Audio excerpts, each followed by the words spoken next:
Bakari Sellers made history in 2006 when he was elected to the South Carolina House of Representatives.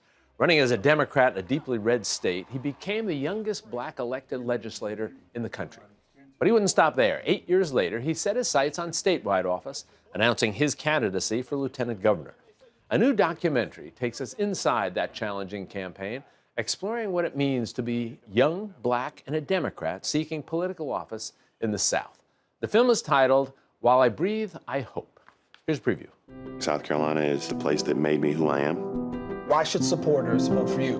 No, I'm 30 years old, but I just finished my 8th year in the South Carolina House of Representatives. This is my seat right here. In 2006, I became the youngest black elected official in the country. Bakari Sellers, he's an up-and-comer, not just here in South Carolina, but around the country. My father's my hero. His story is one of fighting for equal rights and justice. I'm a child of the civil rights movement. I'm a product of it. Everything I look at through a prism of that struggle. Just imagine you're able to have the son of a civil rights hero be lieutenant governor. I think that says a lot. The film is directed by Emily Harold and is airing at the Doc NYC Festival, and we're delighted to welcome the subject of the movie, Bakari Sellers, to Metrofocus. Bakari, nice to have you here with us. First question I want to ask you is, we just heard there in a moment, you talked about yourself as being a child of the civil rights movement. That's quite literally true. Tell us just a little bit about your father and his involvement and how and why that inspired you. Well, my father was one of the founding members of the Student Nonviolent Coordinating Committee. His first mission in the movement, as we say, was to go to Philadelphia, Mississippi to look for the bodies of Goodman, Schwerner, and Cheney. He came back home to South Carolina and became involved in the most deadly civil rights demonstration this country has ever seen.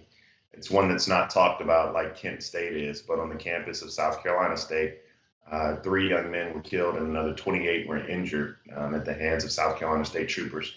My father was also shot that night.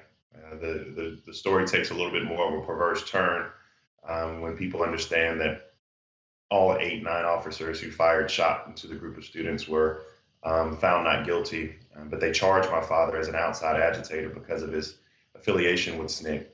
And he was charged, tried, and convicted of rioting, becoming the first and only one-man riot in the history of this country. So my father paid a sacrifice so that I could do the things that I'm doing, and I'm very grateful to him and all the other heroes like Ella Baker and Fannie Lou Hamer and Marion Barry and Julian Bond. And so I try to carry on their legacy. And you mentioned your father's involvement and the perversity, and it's part of an area that a lot of people don't realize took place, and that was the perversions of the justice system in the South. You talk about your father, the Orangeburg Massacre, the Emmett Till case, even the trials of the men responsible for the deaths of the Mississippi burning case, if you will. And I think this helps us to learn some more about it. Let me jump to the title, if you will, of the film, because I think the titles are so incredibly important and they suggest so much. Tell us about this title and why it's so applicable to you and your story. Well, our state motto is Dum Spiro Spero, which is Latin, which means while I breathe, I hope. But that means so much because, as you'll see in the film, we go from Orangeburg to the Charleston Massacre, and many times all we have left is hope. Hope for a future, hope for change, hope that we can leave this country better than it was. And so while I breathe, I hope is literally not just the state motto, but it is what many people of color, many poor people, many people who grew up in the communities I grew up in, that is us, that is our being, that is sewn into the fabric of who we are. I mentioned in the introduction about the fact of your being elected to the state legislature, the youngest African-American man in the country as a legislator. How were you treated? How were you received by other legislators, given your race and your age? Well, I am a recovering legislator now. So, that's funny. People often refer to me as a recovering lawyer, and I understand the notion. But, it was with a wait and see. They wanted to see what this young guy was all about. They had read about him. They had seen him in the newspaper. They knew I made it in the LA Times and the New York Times, and people were talking about me being this young, up-and-coming individual. And they knew that I was working with Barack Obama on his campaign and doing those things.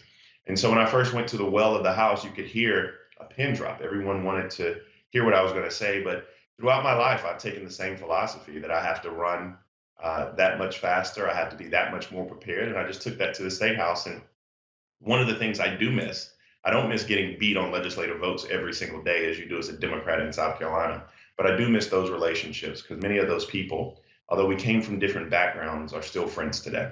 So the film follows you on your campaign here, and you knew from the very beginning this was going to be a daunting challenge for you, given the Republican nature of the state of South Carolina.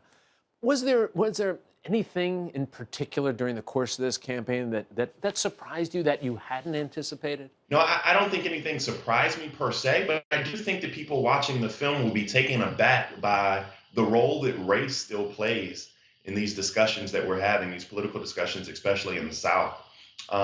We did really well. I mean, we lost the race, but we got 43% of the vote. But, I think that people will like to see the intricacies of the way that you try to be progressive, especially in light of the Stacey Abrams and the Andrew Gillums and the Beto O'Rourke's in the South. But you try to also embrace who you are.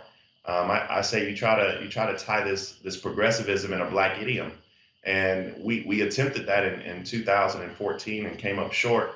But I think people will just be surprised at how pronounced race is. I mean, you see that in the Orangeburg Massacre, you see that in my race, and you see that in the Charleston Massacre as well. You mentioned just a few moments ago the notion of you being a recovering legislator.